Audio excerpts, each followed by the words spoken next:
नमस्कार दोस्तों, education point में आपका स्वागत है। आज हम करने जा रहे हैं चैप्टर कैलेंडर। इसमें ज्यादातर एग्जाम में पूछ लिया जाता है, कोई आपको स्पेसिफिक डेट दे देगा, उसमें पूछ लेगा कि वो उस तारीख को कौन सा दिन होगा। सबसे पहले इससे हम आगे चलें, मैं आपको याद कराना चाहूंगा किसी भी शताब्दी के अंतिम दिन। पूरे चैप्टर में आपको बस 4 दिन याद करने हैं, इसके बेस पे ही मैं आपको पूरा चैप्टर समझा सकता हूँ, ठीक है ना। जैसे कि 2000 शताब्दी है, इसका अंतिम दिन यानी कि 31 दिसंबर 2000 को कौन सा दिन होगा? संडे।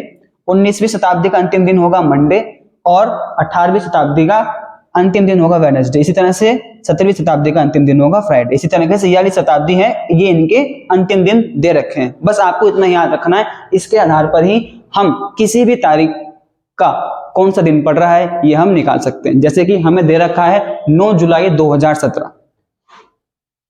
तो सबसे पहले आप ईयर को देखें, 2017 दे रखा है, ठीक है ना। इसमें आपको कुछ नहीं करना है, जो लास्ट के जो 2 डिजिट हैं ईयर की, उसमें से आपको एक कम करके लिखना है, क्योंकि ये साल पूरे हो चुके हैं, सिर्फ 17वां साल जो है अभी अधूरा ही, अभी पूरा नहीं हुआ है, इसलिए इसमें से आपको एक कम करके लिखना है।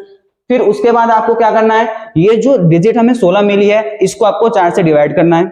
जो भागफल आएगा उसको आपको यहां लिखना पड़ेगा। ऐसा हम क्यों कर रहे हैं? ताकि हमें पता चल जाए इन 16 साल जो पूरे हो चुके हैं उनमें लीप ईयर कितने हैं। तो जब हम 16 को 4 से भाग करेंगे, हमारा भागफल आएगा 4। उसके बाद हम क्या करेंगे, जनवरी से लेकर 9 जुलाई तक अतिरिक्त दिन गिन लेंगे। ध्यान रखना कि जो 31 का महीना होता है उसमें अतिरिक्त दिन 3 होते हैं। ऐसा कैसे? क्योंकि जब 31 को आप 7 से डिवाइड करेंगे तो आपके पास 3 बचेगा। इसी तरीके से जो 30 तारीख का महीना होता है उसमें अतिरिक्त दिन 2 होंगे, और जो 28 तारीख का महीना होगा फरवरी का, बेसिकली जो सामान्य वर्ष का होता है, उसमें आपके 0 अतिरिक्त दिन होंगे, क्योंकि 28 7 से पूरा कट जाता है। तो जनवरी से अगर हम चलें तो मैं जनवरी से लूं अगर, तो जनवरी में कितने अतिरिक्त दिन होंगे? 3। फरवरी में आप देखेंगे जो 2017 ईयर है ये कोई लीप ईयर नहीं है, इसमें फरवरी 29 की नहीं होगी, फरवरी होगी 28 की, ठीक है ना। तो अगर हम 28 में उसको 7 से भाग करेंगे तो शेषफल 0 आएगा, तो चाहो तो आप उसको 0 लिख लो। उसके बाद आप फरवरी के बाद मार्च में अतिरिक्त 3, अप्रैल, मई, जून और जुलाई। आप देखेंगे जुलाई के 9 दिन पूरे हो चुके हैं, तो इस 9 को आप जब 7 से डिवाइड करेंगे तो आपके पास शेषफल कितना बचेगा? 2, ठीक है ना। जब बात अतिरिक्त दिन की आएगी तो आपको सिर्फ शेषफल पे ध्यान देना है, जब बात लीप ईयर निकालने की आएगी तो आपको सिर्फ भागफल पे ध्यान देना है। अब आप क्या करें, इन सबको एक साथ जोड़ें और 7 से डिवाइड कर दें। या तो अगर तो आप इन सबको एक साथ जोड़ेंगे, 7 से डिवाइड करेंगे, आपका काफी टाइम खर्च होगा, इसलिए शॉर्ट तरीका आप कर सकते हैं। जैसे कि 4 और 3 7 है, कट गया 7 से। उसी तरीके से 4 और 3 7 ये दे रखा है, ये कट गया 7 से। उसके बाद आप देखेंगे 5 यहां बच रहा है और 16 यहां बच रहा है। 5 और 16 21 होते हैं। जब 21 को आप 7 से डिवाइड करेंगे तो आंसर आएगा 3, और रिमाइंडर आपको पता है कितना आने वाला है? 0। कोई भी रिमाइंडर नहीं बचा, ठीक है ना। तो आप देखेंगे ये जो कौन सी सदी है, ये 20वीं शताब्दी है, ठीक है ना। ये कौन सी शताब्दी है? ये 2000 वाली शताब्दी है। तो इसका अंतिम दिन क्या है? संडे। इसका अंतिम दिन क्या है? संडे। तो इस तारीख को 9 जुलाई 2017 को कौन सा दिन होगा? संडे होगा। ये आप ध्यान रखेंगे, 9 जुलाई 2017 को दिन कौन सा होने वाला है? संडे होने वाला है, ठीक है ना। मान लीजिए आपके पास कोई ऐसी तारीख आ गई है जिसमें यहां तो हमारा रिमाइंडर 0 बच रहा था, इसलिए हमारा दिन एज इट इज यही हो जाएगा। अगर सब कुछ जोड़ने के बाद और 7 से डिवाइड करने के बाद हमारा जो शेषफल है वो, मान लीजिए कोई दूसरी तारीख थी, हमारा शेषफल यहाँ पर 3 बच गया। शेषफल कितना बच गया? 3 बच गया। और शताब्दी कौन सी थी हमारी? 2000। तो जो इसका अंतिम दिन होगा उससे 3 दिन आगे बढ़ा देंगे। इसमें शेषफल 0 बच रहा था, इसलिए हमने कोई दिन आगे नहीं बढ़ाया है। अगर शेषफल बचता यहाँ पर 3, तो उसे 3 दिन आगे बढ़ा देंगे, मंडे, ट्यूसडे देख लेते हैं। इस पे ही आपको एक मैं 19वीं शताब्दी का एक क्वेश्चन समझाना चाहूंगा, ये भी आपका बहुत इजी है। बस आपको कुछ नहीं करना, जो लास्ट के ईयर के जो 2 डिजिट हैं उनमें से आप एक कम करके लिख दो। जैसे कि यहां पर आएगा 93। उसके बाद ये जो पूरे साल हो चुके हैं 93, इनको आप 4 से डिवाइड करेंगे। ऐसा क्यों? मैंने आपको बताया था, लीप ईयर निकालने के लिए करेंगे। तो जब 93 को आप 4 से डिवाइड करेंगे तो आंसर कितना आएगा? सिर्फ आंसर लिखना है, रिमाइंडर नहीं लिखना है। तो 4 दूनी 8, एक इसको दिया 4 तिया 12, ठीक है ना। सिर्फ आंसर, जब लीप ईयर की बात आएगी तो सिर्फ आप आंसर पे ध्यान देंगे, ठीक है ना। अब हमें एक्स्ट्रा डे देखने, एक्स्ट्रा डे कितने आ रहे हैं। तो मैंने बताया था जनवरी से लेकर अक्टूबर तक जितने भी एक्स्ट्रा डे होंगे आप उनको एक साथ लिख लो। जैसे कि जनवरी के आपके हो जाएंगे 3, फरवरी देखेंगे आप कि ये जो 1994 का जो ईयर है ये कोई लीप ईयर नहीं है, इसमें कोई भी जो फरवरी है 29 की नहीं होगी, 28 की होगी। तो जब 28 को आप 7 से डिवाइड करेंगे रिमाइंडर आपका बचेगा 0। उसके बाद मार्च, अप्रैल, मई,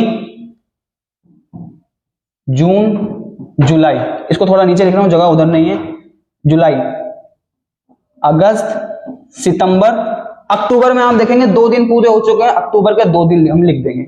बस मैंने क्या बताया था, जितने भी हमारे एक्स्ट्रा डे आ गए हैं उनको आपस में जोड़ो और 7 से डिवाइड करो और रिमाइंडर निकालो, रिमाइंडर कितना आ रहा है।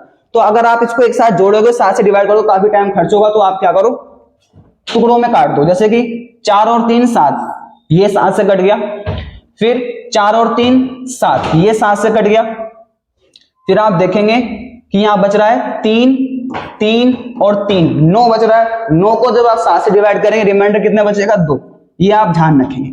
उसके बाद 23 को 7 से डिवाइड करेंगे रिमाइंडर कितना बचेगा, 2। उसके बाद 93 को जब आप 7 से डिवाइड करेंगे तो कितना बचने वाला है, चाहो तो आप यहां करके देख लो। जब इसको 7 से डिवाइड करेंगे आप तो 7 एकम 7, 2 इधर गया तो 2 से पूरा कट जाएगा, 7 या 21 और रिमाइंडर बचेगा 2, चाहे तो यहां लिख लो 2। तो इन को हम जोड़ेंगे, जो एक्स्ट्रा डे निकले हैं इसको जोड़ेंगे तो कितना आएगा, 6 आएगा, ठीक है ना। अभी 7 से डिवाइड होगा नहीं, तो आपको पता है मैंने याद दिलाया था जो 19वीं शताब्दी है इसका अंतिम दिन मैंने आपको बताया था मंडे है। क्या होता है, मंडे होता है। तो जो अंतिम दिन है उससे 6 दिन आगे बढ़ा दो। कितने दिन आगे बढ़ा दो, 6 दिन आगे बढ़ा दो। तो जब मंडे से आप 6 दिन आगे बढ़ाएंगे तो आंसर आपका आएगा संडे, ठीक है ना। चाहे तो ये ट्रिक ऐसी है, ये ट्रिक कभी फेल नहीं होगी, चाहे तो आप अभी भी कैलेंडर में जाके इसका डेट याद कर सकते हैं। तो इस तारीख को आपका कौन सा दिन होगा, संडे होगा, ये आप ध्यान रखेंगे। उसके बाद एक क्वेश्चन और कराता हूं, जैसे कि 28 अगस्त 1885, काफी पुरानी डेट आ गई है, फिर भी मैं आपको इस ट्रिक के माध्यम से आपको याद कराऊंगा, मतलब बताऊंगा कि इस दिन कौन सा दिन होगा। तो आप सेम वही ट्रिक, आपको क्या करना है, लास्ट के 2 डिजिट लेनी है, उसमें से एक कम करना। तो यहां पर आपका कितना आ जाएगा, 84 आ जाएगा। उसके बाद आपको देखने होंगे इस 84 वर्ष जो हो चुके हैं उसमें लीप ईयर कितने हैं, तो 4 से आप डिवाइड करेंगे, सिर्फ आंसर लिखना है, लीप ईयर में सिर्फ आंसर लिखना है। तो 4 दूनी 8, 4 एकम 4, तो कितने लीप ईयर हो गए आपके, 21 आ गए। बस आपको आप देखना है एक्स्ट्रा डेज। तो मैंने बताया था 28 अगस्त से, जनवरी से लेकर 28 अगस्त तक कितने एक्स्ट्रा डे होंगे। तो जनवरी में आपके 3 हो गए, फरवरी में आपके 0, क्योंकि ये कोई लीप ईयर नहीं है, फरवरी 28 की होगी तो उसमें कोई एक्स्ट्रा डे नहीं होगा। तो उसके बाद मार्च, अप्रैल, मई, जून, जुलाई, जुलाई 31 की होती है, और ये आपका 28 अगस्त है। कितना अगस्त है, 28 अगस्त है, मतलब अगस्त के 28 दिन पूरे हो चुके हैं। तो इसको आप 7 से डिवाइड करेंगे तो कोई भी रिमाइंडर नहीं बचेगा। तो रिमाइंडर के लिए हम लिख दिया यहां पर 0, ठीक है। या तो आप सबको एक साथ जोड़ो फिर 7 से डिवाइड करो या टुकड़ों में करो। तो देखो 4 और 3 7, ये 7 से पूरा कट गया, ये 7 से पूरा कट गया, ठीक है।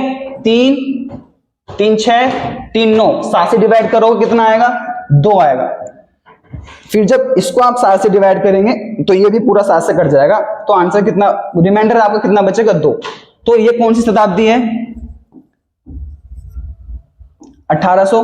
तो मैंने बताया था आपको 1800 जो शताब्दी है इसका अंतिम दिन होता है बुधवार या वेडनेसडे।